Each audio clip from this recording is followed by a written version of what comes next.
அனைவருக்கும் வணக்கம் நண்பர்களே. எல்லாம் எப்படி இருக்கீங்க? இன்னைக்கு நம்ம பிரண்டை துவையல் எப்படி செய்யலான்னு பார்க்கலாம் வாங்க. பிரண்டை சாப்பிட்றதுனால சின்னவங்கலேருந்து பெரியவங்க வரைக்கும் எல்லாத்துக்குமே அவ்வளோ ஹெல்த் பெனிஃபிட் இருக்குது நண்பர்களே. ஆனால் இது எல்லா ஏரியாலையும் கிடைக்காது. உங்கள் ஏரியாலெல்லாம் கிடைக்குதா என்னன்னு சொல்லுங்கள். எங்களுக்கு கொஞ்சம் கிடச்சிச்சு, அதை வச்சு தான் துவையல் செய்யலாம் வாங்க. இது நம்ம பிரண்டையை க்ளீன் பண்ணி எடுத்து வச்சுட்டு அடுப்பில் வானல் வச்சு கொஞ்சமாக நல்லெண்ணெய் விட்டு பிரண்டையை அதில் போட்டுக்கலாம் நண்பர்களே.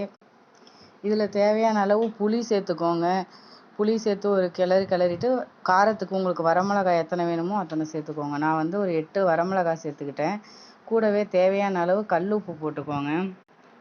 கல் உப்பு போட்டு நல்லா வதக்கிக்கோங்க. நம்ம மிக்சியில் அரைக்கிறதுனால கல் உப்பு போட்டுக்கலாம், ஒன்றும் பிரச்சனை இல்லை. வதக்கி எடுத்த பிரண்டையை ஆற வச்சு எடுத்துகிட்டு நம்ம ஒரு மிக்சி ஜாரில் மாற்றிக்கலாம் வாங்க. மாற்றிட்டு நல்லா நைஸாக அரைச்சிங்க நண்பர்களே. நல்லா அரைக்கலைன்னா கொஞ்சம் நாராக வரும். உங்களுக்கு தேவைன்னா நீங்கள் கொஞ்சம் தண்ணி விட்டு அரைச்சிக்கோங்க. தண்ணி விட்டு அரைச்சிங்கன்னா நல்லா நைஸாகிடும். இப்போ வந்து மறுபடியும் நம்ம வானல் வச்சு அதில் நல்லெண்ணெய் விட்டு கடுகு உளுத்தம்பருப்பு சேர்த்துக்கோங்க.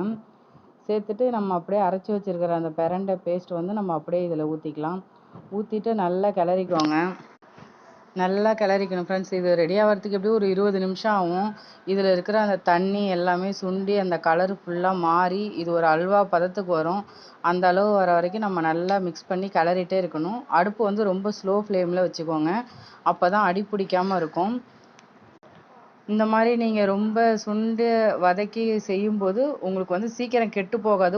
ஒரு வாரத்துக்கு நீங்கள் வச்சு யூஸ் பண்ணிக்கலாம். ஃப்ரிட்ஜில் வைக்க தேவையில்ல, வெளியவே ஸ்டோர் பண்ணி வச்சுக்கலாம். ரொம்ப டேஸ்ட்டாக இருக்கும். இதை நீங்கள் சுடுசாதத்தில் நல்லெண்ணெய் ஊற்றி சாப்பிட்டீங்கன்னா. நீங்களும் ட்ரை பண்ணி பார்த்துட்டு எப்படி இருந்துச்சுன்னு சொல்லுங்கள். அப்படியே நம்மளோட சேனலை சப்ஸ்கிரைப் பண்ணுங்கள். Thank you friends.